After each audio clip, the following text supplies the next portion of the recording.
Hello guys, ano kayang manok ang may itlog nito? Dalawa yung kulay dilaw niya oh. Nung biniyak ko siya, gulat ako dalawa yung kulay dilaw niya. First time kong makita ng ganitong klaseng itlog na dalawa yung kulay dilaw. Yan oh. Hindi ko yan nilagay ah.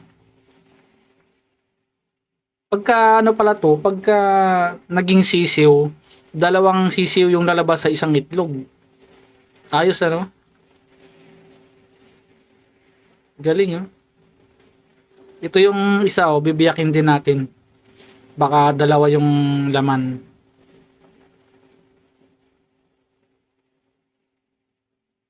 Ayun oh, dalawa din oh. Galing. Dalawa talaga eh oh. Oh, ayos to ah. Dalawa yung kulay dilaw niya.